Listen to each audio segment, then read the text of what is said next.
Hola, ¿cómo están todos? Sean bienvenidos, bienvenidos. 23 de julio.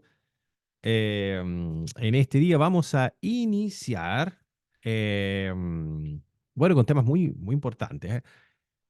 Este canal normalmente está hecho bueno, fue pensado originalmente acá comencé subiendo música, música que, bueno, que yo desde la juventud que canto y evangelizo a Dios a través de la música.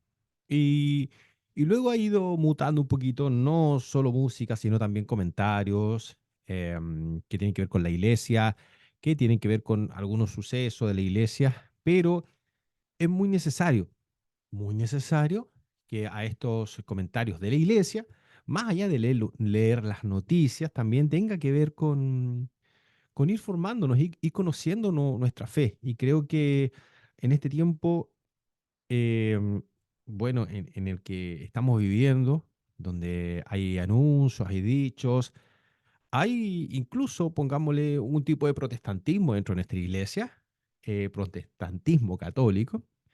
También es necesario ir formándonos y saber en qué es lo que creemos. Bueno, en qué creemos. Y es por eso que pretendo ir haciendo una serie de videos que tengan que ver con nuestro catecismo de la iglesia, ¿ya? Y un catecismo que pueda ser comprendido, pueda ser amigable y de pequeños puntos y de pequeñas partes, ¿bien? Para esto, bueno, me voy a apoyar en dos libros, pero uno principalmente, y cuando tengamos que irnos en algo un poquito más ya, quizás un poquito más extenso, si es que es necesario, vamos también a ver otro, ¿bien? Bueno, desde ya quiero invitar a todos y cada uno de ustedes que se vaya sumando a este video, puedan sumarse a este canal, puedan darle like, puedan compartir, puedan activar la campanita, suscribirse, suscribirse. Cuán importante es suscribirse a los canales que evangelizan, la importancia de la evangelización. Sin duda que si tú te suscribes al canal y compartes el contenido, también estás evangelizando. Así que bueno, si te gusta el contenido de este canal, quiero invitarte a que puedas hacerlo. Si no te gusta, también eres invitado a que puedas verlo, pero si no te gusta también, pues pasar de largo y no hay ningún problema. Bien, es entonces que vamos a iniciar primeramente con qué, con una oración respectiva. No podemos iniciar un video, no podemos seguir nuestra vida en este campo digital sin tomar en cuenta la evangelización y sin tomar en cuenta la presencia de Dios en nuestra vida. Por eso que nos ponemos en su presencia en el nombre del Padre, del Hijo, del Espíritu Santo. Amén. Y elevamos esta oración a Dios repitiendo esas palabras que Jesús nos dijo, diciendo, Padre nuestro, que estás en el cielo, santificado sea tu nombre, venga a nosotros tu reino, hágase tu voluntad en la tierra como en el cielo. Danos hoy nuestro pan de cada día, perdona nuestras ofensas, como también nosotros perdonamos a los que nos ofenden. No nos dejes caer en tentación y líbranos de todo mal y juntos decimos amén. En el nombre del Padre, del Hijo y del Espíritu Santo. Amén. Bien, mis queridos, bien, mis queridas. Entonces, lo que vamos a hacer el día de hoy, y espero podamos ir siguiendo este tipo de contenido, que es muy importante, o sea, no solo el contenido popular, sino aquel contenido importante para nuestra catequesis propia, personal. Entonces, les quiero presentar este libro que quizás ya muchos lo conocen, ahí lo voy a poner un poquito en la luz, ahí, si lo ven, Joe Cat, es el Catecismo de la Iglesia, para jóvenes. No por eso menos denso, no por eso menos importante y no por eso no es catecismo, ¿bien? Lleva la invitación también de eh, su santidad en su momento, el Papa Benedicto XVI, y también nos vamos a apoyar en estos contenidos con el libro Para Salvarte de el difunto padre también Jorge Loring, ¿bien? Teniendo esto en cuenta, vamos a iniciar. El catecismo principalmente tiene cuatro partes. Está dividido en cuatro partes. La primera parte nos habla de en qué creemos o lo que creemos. Bueno, ¿qué es lo que creemos nosotros como cristianos? Pregunta, ¿en qué creemos? ¿Qué es lo que creemos? ¿Y por qué es importante saber qué es lo que creemos? Porque si nosotros decimos, no, yo creo en Jesús, yo creo en la Santísima Trinidad, bueno, ¿quién es Dios primero? ¿Por qué creemos en Dios? ¿Quién es Dios? Tenemos que saber por qué creemos en Dios. Y es entonces la importancia de esto. Entonces vamos a ver una primera parte, lo que creemos. Una segunda parte, más adelante, es cómo celebramos los misterios cristianos. Más adelante, la tercera parte, cómo obtenemos la vida en Cristo. Y la parte final, cómo debemos orar. Bien, la parte de la oración. ¿Ok? Pero bueno, vamos a ir a la primera parte que va a ser eh, la que vamos a ver en este video en particular, que es por qué podemos creer. Bien, y para esto les voy a compartir, eh, y lo tengo acá. Bien, la primera parte, ven, ahí vemos, lo tengo en PDF. ¿Por qué podemos creer? ¿Mm? Lo que creemos en la primera parte de este catecismo Yucat, y luego, ¿por qué podemos creer? Entonces, la pregunta es, ¿por qué podemos creer? ¿Para qué estamos en la Tierra? Bueno, entonces surge esta pregunta, ¿para qué estamos en la Tierra? Estamos en la Tierra para conocer y amar a Dios, para hacer el bien según su voluntad y para ir un día al cielo. Aquí vamos viendo que estamos en la Tierra para conocer y amar a Dios y para qué nos habla inmediatamente que tenemos una promesa, ¿bien? Para hacer el bien, es decir, estamos acá para conocer a Dios, para hacer el bien, es decir, obrar de buena manera, y luego también nos habla de hacer su voluntad. ¿Y para qué? Para ir un día al cielo. Es decir, tenemos la promesa de que si cumplimos todo esto, vamos a ir un día, si Dios así lo permite, al cielo. Ser hombre quiere decir venir de Dios e ir hacia Dios. Es decir, esto es, imaginemos un círculo, entonces estamos, es que Dios nos crea, venimos de Dios, nacemos, vamos desarrollando nuestra vida y luego al final, cuando llega la muerte, porque ojo, vas a morir un día, vamos a morir un día, yo voy a morir un día, yo tengo que morir un día. ¿Y para qué? Para ir un día al cielo. Bien, entonces imaginémonos un círculo, no es que sea un círculo, pero imaginémonos un círculo. Venimos de Dios, Él nos crea, pasamos nuestra vida, y acá dice, estamos en la tierra para conocer y amar a Dios, es decir, en la tierra es el momento, es el lugar donde nosotros vamos a conocer y tenemos que lograr amar a Dios. Si lo conocemos, lo vamos a amar. Si nosotros conocemos a Dios, vamos a poder amarlo. Y si lo conocemos, vamos a amarlo. Y si amamos a Dios, vamos a intentar siempre hacer su voluntad. ¿Para qué? Para un día ir al cielo. ¿Y por qué? Porque en ese cielo, ¿quién está? Y están también todos aquellos fieles, toda la iglesia que ha peregrinado, ¿ah? Como una iglesia triunfante, la que está en el cielo.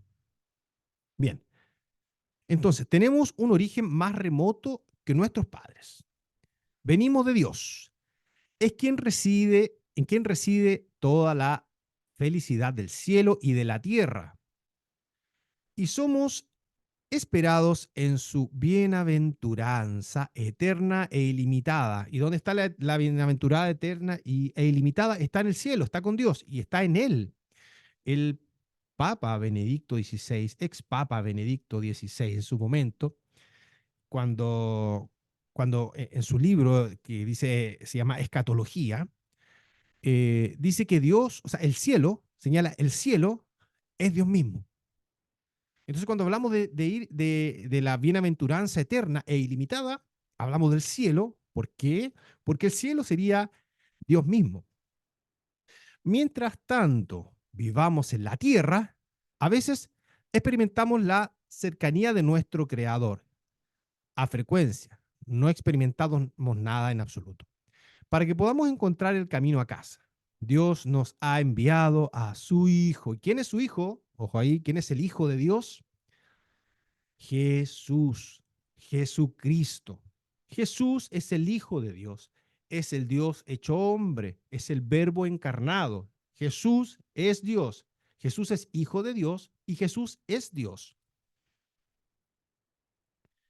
Para que podamos encontrar el camino a casa. ¿Cuál es el camino a casa? ¿De dónde venimos? ¿De dónde somos? Somos ciudadanos del cielo. Venimos del cielo, estamos en la tierra. ¿Y para dónde? Estamos llamados a ir un día. Si hacemos la voluntad de Dios, si lo logramos conocer y logramos amar, hacer su voluntad, es ir al cielo nuevamente. Entonces, si vamos nuevamente al cielo, estamos donde estaríamos en presencia total y absolutamente de Dios. Bien. Para que podamos encontrar el camino a casa. Dios nos ha enviado a su Hijo, que nos ha liberado del pecado. ¿Cómo nos liberó del pecado? A ver, gente, ¿cómo nos libera del pecado Dios? En la cruz. En la cruz. Nos ha salvado de todo mal y nos conduce infaliblemente a la verdadera vida.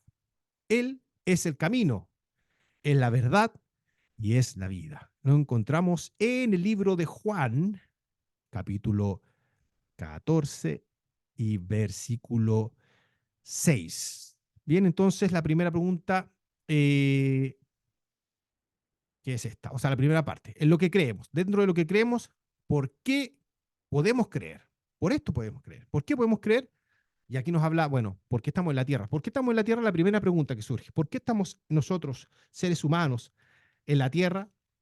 Ahí va la primera pregunta. Bien, vamos a la siguiente. La siguiente parte dice, ¿por qué nos creó Dios? Seguimos en el por qué podemos creer. Entonces, dentro del por qué podemos creer, vamos a, bueno, la primera parte que decía, primera pregunta, ¿por qué podemos creer? ¿Para qué estamos en la tierra? Estamos en la tierra para conocer, amar y amar a Dios, para hacer el bien según su voluntad y para ir un día al cielo. Bien. Ahora, dentro de lo mismo, ¿por qué podemos creer? Está, ¿por qué nos creó Dios? Bueno, por qué un ser tan grande? ¿Por qué un ser tan poderoso, tan omnipotente nos crea? ¿Por qué un Dios nos crea? Bueno, aquí estamos. Dios nos creó por un amor libre y desinteresado. Es decir, Dios no lo hizo por un interés. No hizo, bueno, yo quiero crearlos porque quiero valerme de ellos, quiero que sean mis objetos, mis títeres. No, Dios no hizo eso. Permiso, me estoy sirviendo un matecito, poniéndole agua a mi mate. Técnicamente se llamaría cebar, es momentos de compañía. Bueno, ¿por qué nos creó Dios? Dios nos creó por un amor libre y desinteresado. Cuando un hombre ama, su corazón se desborda, gente. Le gustaría compartir su alegría con los demás. Esto lo viene de su creador. Aunque Dios es un misterio, podemos sin embargo pensar en él al modo humano y afirmar. Nos ha creado a partir de un desbordamiento de su amor. Es decir, Dios nos crea, pero voy a decir algo antes. Dios o sea, nosotros podemos hablar de lo que entendemos de Dios, ¿ya? Eso es importante, saber que hablamos de lo que Dios, lo que el ser humano entiende de Dios, es, y lo que entiende de Dios principalmente tiene que ver con que cómo hemos conocido, cómo Dios ha hablado, cómo el ser humano ha percibido el mensaje de Dios a lo largo de la historia. Entonces nosotros hablamos de lo que nosotros al modo humano podemos decir a través de la revelación de Dios, hemos percibido, ¿bien? O hemos conocido el mensaje. Entonces Él nos ha creado de un desbordamiento. Desbordamiento, es decir, que sale del cauce del río. El río tiene un camino, ¿cierto? Que el propio río ha creado, un propio cauce. El amor de Dios, y cuando Dios nos crea desbordando eso. O sea, decir, más allá de lo que nosotros podamos pensar, podamos creer, su amor es tan grande que es tan grande que desborda esos caudales, desborda las barreras.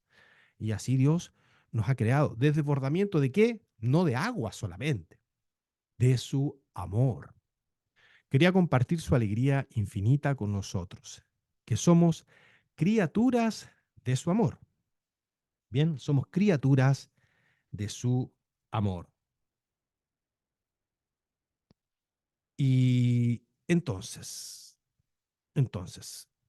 vamos a la otra parte que nos dice así. El hombre es capaz de Dios. Vamos a la segunda parte. ¿Por qué estamos en la tierra?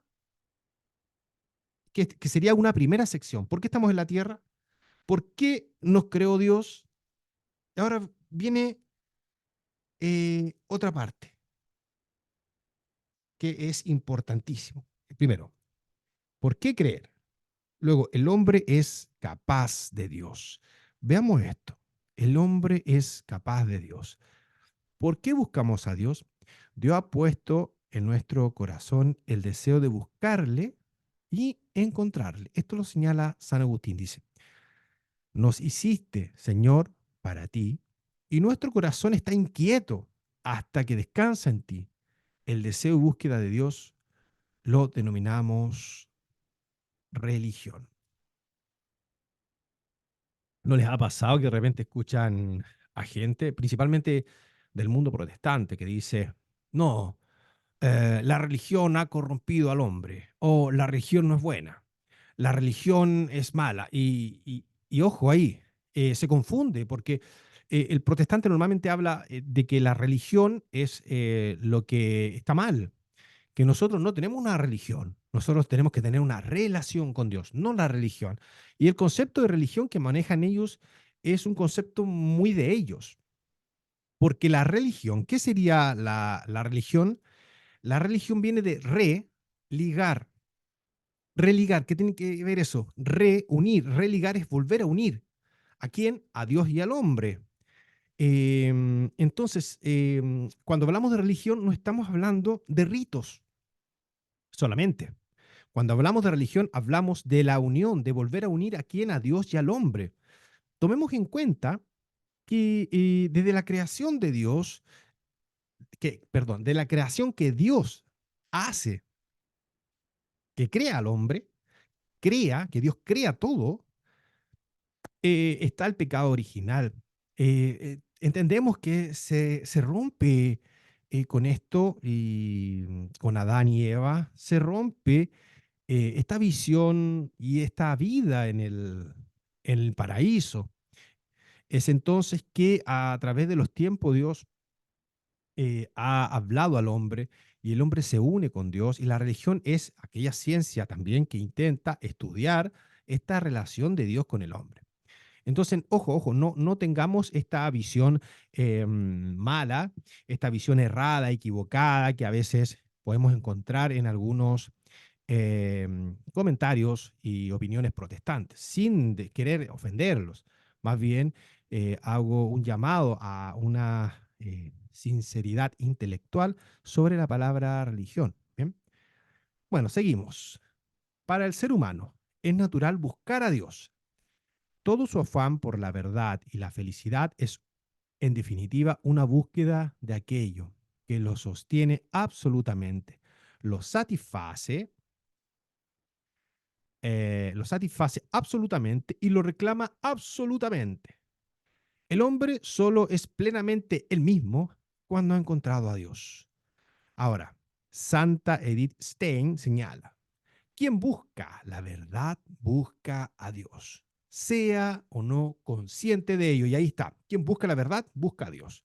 Independiente que tú quieras buscar a Dios de manera consciente. ¿Por qué?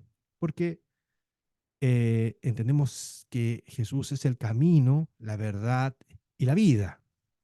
¿Y quién es Jesús? es Dios hecho hombre.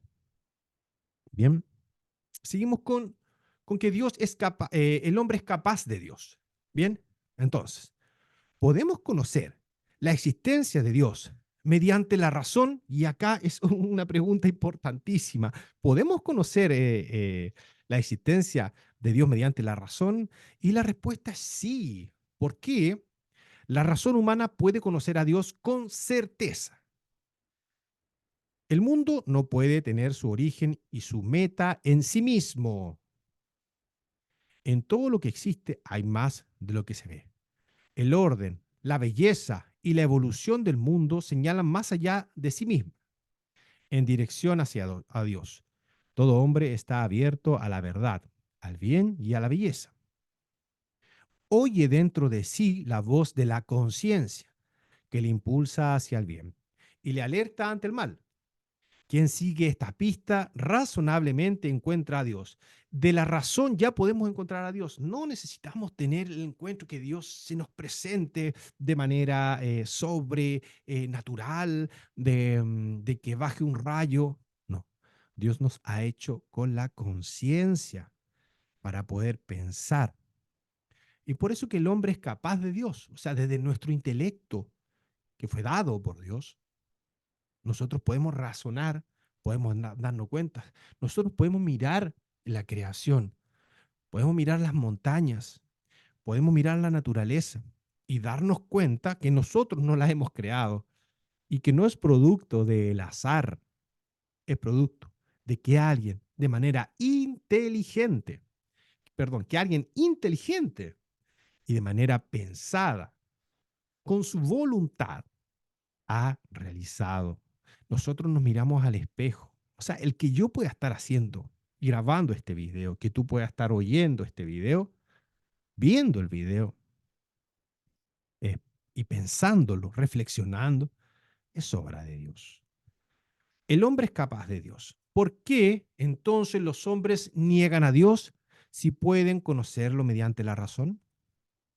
Vamos, esa es una gran pregunta. ¿Por qué ustedes piensan que los hombres niegan a Dios si pueden conocerlo mediante la razón? Entonces, conocer al Dios invisible es un gran reto para el espíritu humano. Muchos se acobardan ante él, otros no quieren conocer a Dios, porque ello supondría tener que cambiar su vida.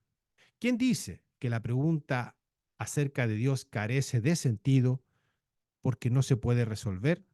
Se lo pone demasiado fácil, claro. El hombre es capaz de Dios. ¿Se puede acaso captar a Dios mediante conceptos? ¿Podemos hablar con sentido acerca de Él? Y pongan atención porque esto es clave. Dice, aunque los hombres somos limitados y la grandeza infinita de Dios nunca cabe en los conceptos humanos finitos, pongamos atención porque esos son finitos, es decir, que tenemos un límite. Sin embargo, podemos hablar acertadamente de Dios. ¿Mediante qué? De nuestra inteligencia, porque tenemos esa inteligencia. Para decir algo acerca de Dios, utilizamos imágenes imperfectas y representaciones limitadas. Cada palabra sobre Dios está, por tanto, bajo la reserva de que nuestro lenguaje no está a la altura de la grandeza de Dios. Por eso debemos purificar y perfeccionar una y otra vez nuestra manera de hablar de Dios. Mire, se me viene a la mente el recuerdo de lo que sucedía con Santa Faustina. Bien, entonces que a ella se le aparece Dios y le señala, bueno, pinta en una imagen lo que ves, le dice Jesús a Santa Faustina. Y si bien Jesús es la representación del Dios hecho hombre, es decir, nuestra imaginación habla y nuestra imagen, nuestra inteligencia nos señala que es un ser humano, entonces ella aún así manda a pintar. Y hay dos pinturas que yo, si no más recuerdo, son dos pinturas. Y bueno, resulta que ella en ninguna pintura logra captar, logra expresar lo que realmente veía. Decía, no, no estaba conforme. Y si uno mira las pinturas, dice, oye, son muy bellas, son lindas las pinturas. Pero yo decía, no, esto no es. y se ponía triste, se ponía triste. ¿Por qué? Porque incluso así con la imagen, con la pintura, no podía expresar, no podía em, mostrar lo que realmente ella quería, la belleza de lo que era, lo que había visto. Em, en un capítulo 2 dentro de la parte uno recuerden, lo que creemos, lo que creemos. Entonces, el capítulo uno habla por qué podemos creer, el hombre es capaz, perdón, por qué podemos creer sería una introducción. En el capítulo, en la parte uno que vemos lo que creemos los cristianos, ahí encontramos una parte introductoria que señala por qué podemos creer. Luego, capítulo 2 perdón, capítulo uno encontramos el hombre es capaz de Dios y luego Dios nos sale al encuentro, sería el capítulo 2. Dios nos sale al encuentro. Entonces, ¿por qué tuvo Dios que mostrarse para que sepamos cómo es? Hoy, gran pregunta. Entonces, el hombre, mediante la razón, puede conocer que existe Dios, pero no como es Dios realmente. Pero como Dios quería ser conocido, se ha revelado a sí mismo, es decir, Dios se revela a sí mismo, se muestra como es. Dios no está obligado a revelarse a los hombres, y eso es importante. O sea, Dios no tiene la obligación de mostrarse a nosotros.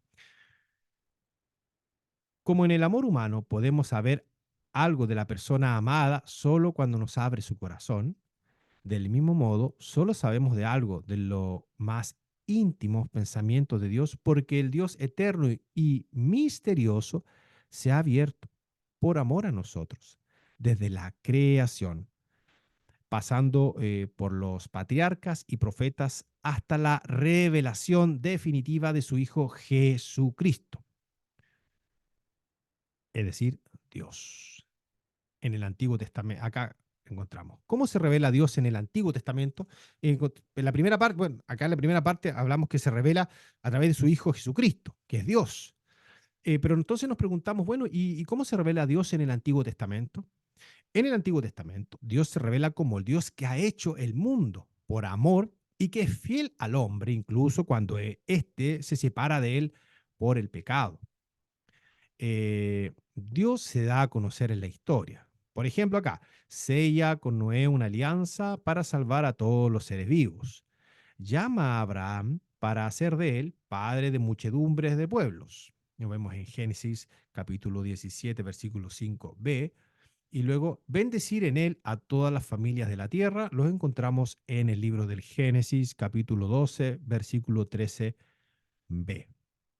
El pueblo de Israel, nacido de Abraham, será su propiedad personal. Dios da a conocer a Moisés por su nombre misterioso, y Yahvé, señala acá, significa yo soy. Bien, lo encontramos en el libro de Éxodo, capítulo 3, versículo 14. Libera a Israel de la esclavitud en Egipto, sella una alianza en el Sinaí, por medio de Moisés da a su pueblo la ley. Una y otra vez envía a Dios profetas a su pueblo para salvarlo, para llamarlo a la conversión y a la renovación de la alianza. Los profetas anuncian que Dios establecerá una alianza nueva y eterna, que realizará una renovación radical y redención definitiva. Esta alianza estará abierta a todos los hombres, todos llamados, todos. No hay exclusión, gente. Todos estamos llamados a esta alianza. Entonces, cuando decimos que Dios nos sale al encuentro, también nos preguntamos, ¿qué nos muestra Dios de sí cuando nos envía a su Hijo? En Jesucristo, Dios nos muestra toda la profundidad de su amor misericordioso. Bien, ¿por qué? Porque Jesús se entrega por nosotros, se hace hombre, primero se encarna, bien, nos acompaña. Es importante ver eso.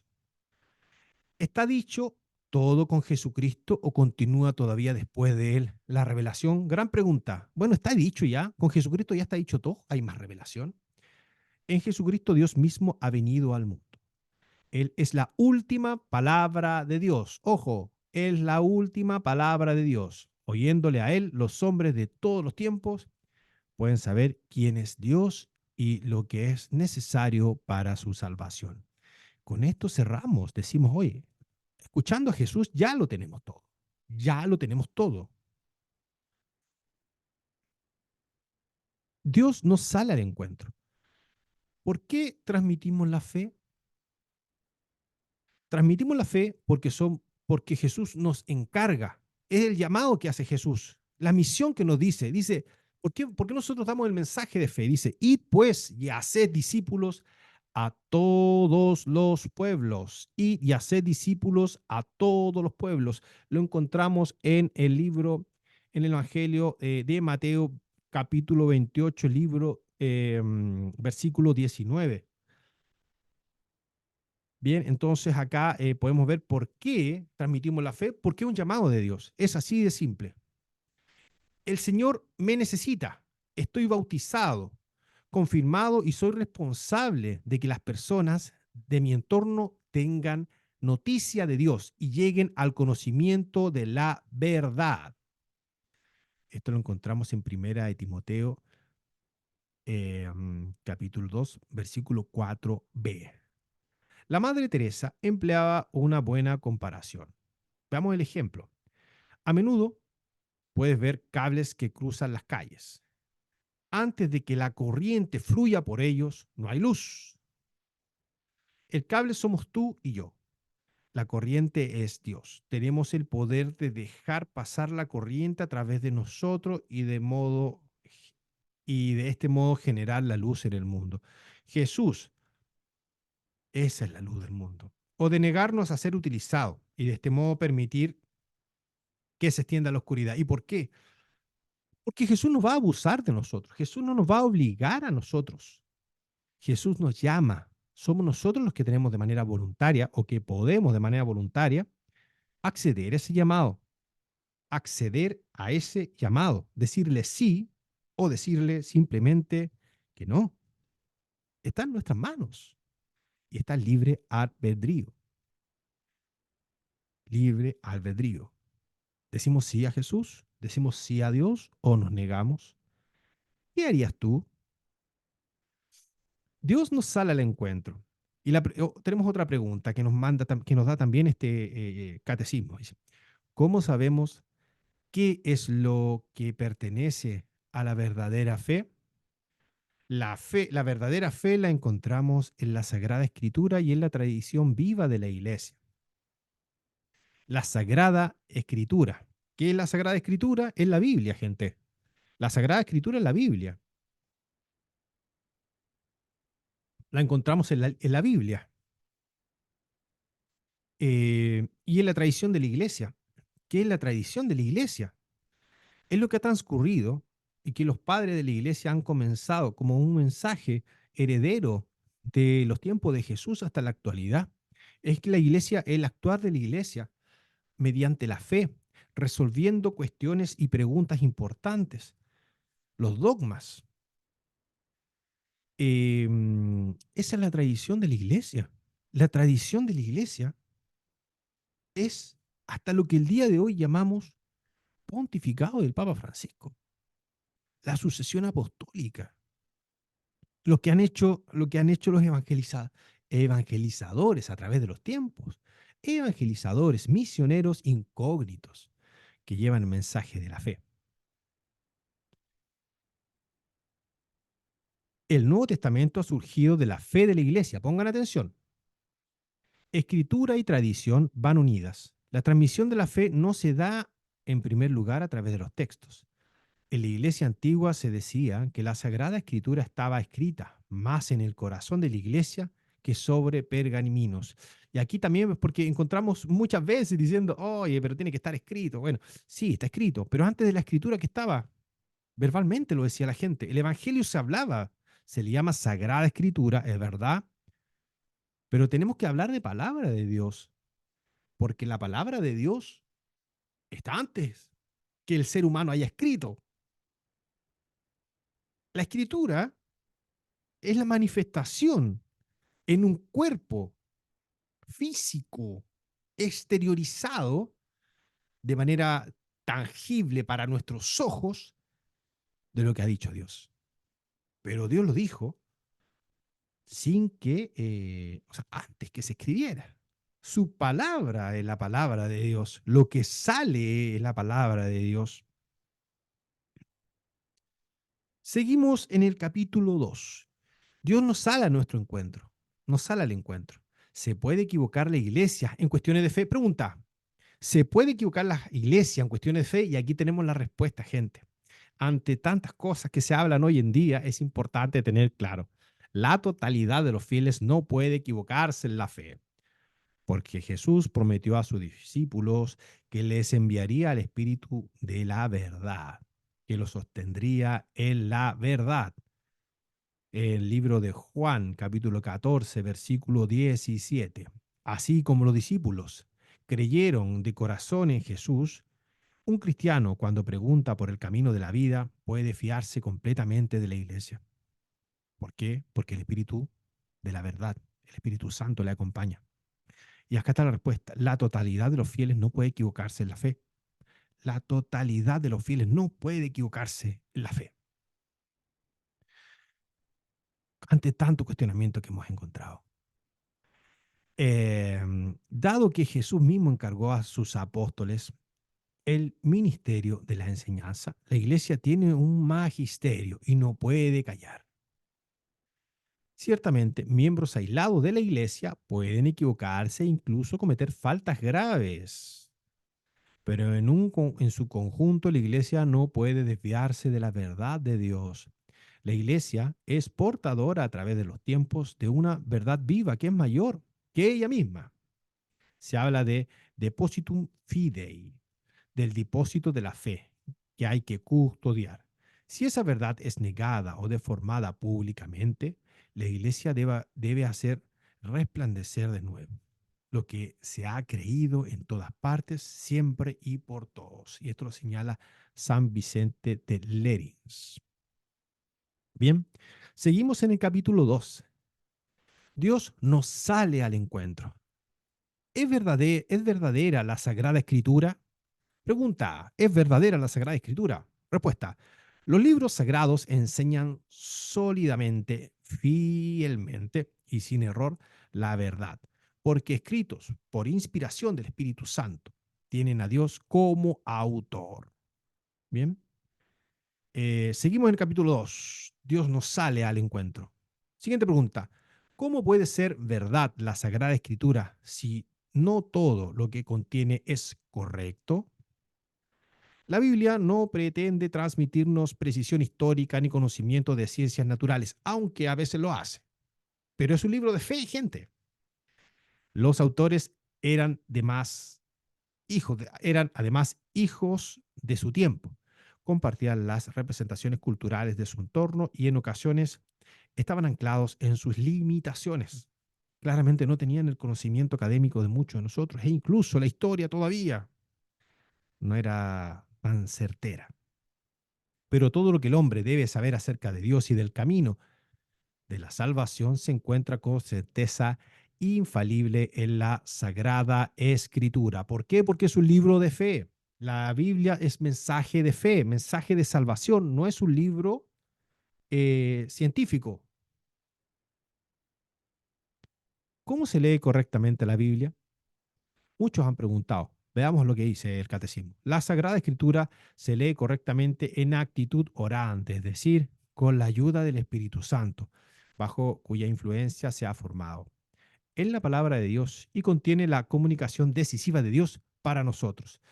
Bien sabemos, algunos dicen, bueno, comienza desde el libro del Génesis, de la creación. Otro dice, comienza leyendo los evangelios porque en el evangelio vas a encontrar el mensaje de Jesús. ¿Sí? Como sea, como sea. En internet probablemente vas a encontrar algunas sugerencias de cómo empezar a leer la Biblia. Algunos señalan que puedes leer varios libros, em, versículos y comenzar con los primeros capítulos de algunos libros determinados de manera conjunta, no leer todo de corrido y que en el plazo más o menos de un año y medio o un año, un poquito menos, puedes terminar de leerlo. Pero en el fondo, lee la Biblia con la actitud orante, con la asistencia del Espíritu Santo. No hay una fórmula. No hay una fórmula que te diga en cuánto tiempo, pero sí cómo hacerlo. ¿Cómo hacerlo? Con el Espíritu Santo. Bien, seguimos en el capítulo 2. Dios nos sale al encuentro. Y la pregunta siguiente es, ¿qué importancia tiene el Antiguo Testamento para los cristianos? Y aquí viene la respuesta. En el Antiguo Testamento, Dios se muestra como creador y como quien conserva el mundo y es guía y educador de los hombres. También los libros del Antiguo Testamento son palabra de Dios y sagrada escritura. Sin el Antiguo Testamento no se puede comprender a Jesús. ¿Por qué? Porque ahí está la profecía de que Jesús venía. Ahí estaba la profecía de que Jesús venía. Ahí están las profecías que Jesús cumplía en el Antiguo Testamento. Es todo un libro que está unido. El mensaje de Jesús sostiene los dichos del Antiguo Testamento. Capítulo 2. Dios nos sale al encuentro. ¿Qué importancia tiene el Nuevo Testamento para los cristianos? Y la respuesta es, en el Nuevo Testamento se completa la revelación de Dios. Los cuatro evangelios de Mateo, Marcos, Lucas y Juan son el corazón de la Sagrada Escritura y el tesoro más preciado de la Iglesia. En ellos se muestra el Hijo de Dios tal como es y nos sale al encuentro. En los Hechos de los Apóstoles aprendemos acerca de los inicios de la Iglesia y de la acción del Espíritu Santo.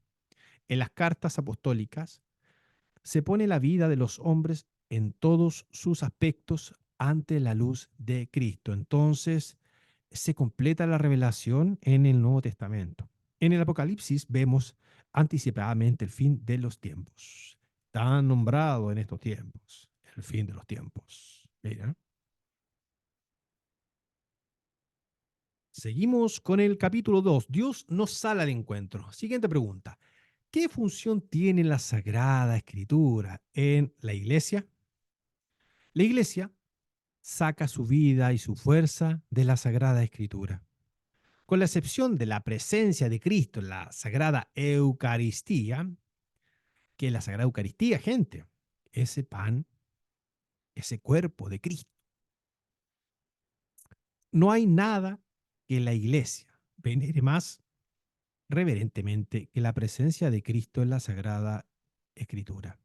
En la Santa Misa acogemos de pie el Evangelio, porque en las palabras humanas que escuchamos es Dios mismo quien nos habla. Ojo que por eso la Sagrada Eucaristía es Dios mismo, es Jesús. Bien, con esto terminamos entonces los dos primeros capítulos de el Catecismo de la Iglesia tomado desde una perspectiva más cercana llamada YOCAT, en donde la primera parte, lo que creemos, vimos una parte introductoria llamada ¿Por qué podemos creer? Luego tomamos el capítulo 1, el hombre es capaz de Dios. Y luego el capítulo 2, Dios nos sale al encuentro. Eso es todo en cuanto podemos ver de estos dos primeros capítulos de la primera parte de lo que creemos del catecismo de la Iglesia Católica. Bien, es entonces que de manera breve, resumida, lo hemos comentado, pero sobre todo tomando en cuenta que esto es fundamental para la vida de nuestra fe, es fundamental para poder crecer, para poder seguir, para aumentar nuestro camino. No es fácil, pero es importante poder hacerlo, sobre todo con la ayuda y el auxilio del Espíritu Santo, que es quien nos guía, nos empuja, y guía a la iglesia, el Espíritu Santo, y también como lo señalamos hace un momento, el Espíritu de la verdad. Por eso la iglesia toda no se equivoca. La iglesia no se equivoca. La iglesia toda nunca se va a equivocar. ¿Por qué? Porque somos guiadas como iglesia, somos guiados. La iglesia guiada por el Espíritu de la verdad, el Espíritu de la verdad, el Espíritu de Dios, que es Dios mismo. Bien, bueno, a todos aquellos entonces, espero que les sirva. Este es un instrumento de fe, un instrumento que es lindo poder valerse de esto, así que espero poder seguir acompañándolos. Dios les bendiga, los cuide, los guarde, les guarde cada uno de ustedes, su familia, sus seres amados y sobre todo podamos seguir firmes en la fe y pueda hacer este video de herramienta, no solo para ustedes, también para mí, porque siempre es bueno ir repasando, ir revisando y en cada vez que uno va leyendo va encontrando cosas nuevas. Dios nos va hablando de maneras diferentes, nos va mostrando cosas que a lo mejor antes nunca vimos o que a veces no sentíamos. Esperemos poder ir afirmando y reafirmando nuestra fe. Bien, un abrazo, Dios les bendiga. Compartan el video, suscríbanse al canal si les es de bendición. Un abrazo, nos vemos luego para el capítulo 3. Eh, tenemos entonces capítulo 1, 2, 3, capítulo 3. Son 1, 2, 3, 4, 5, 6, 7 capítulos de la primera parte. Son 4 partes del catecismo. Vamos a la tercera parte en el próximo video. Bien, un abrazo, Dios les bendiga. Nos vemos si Él así lo permite.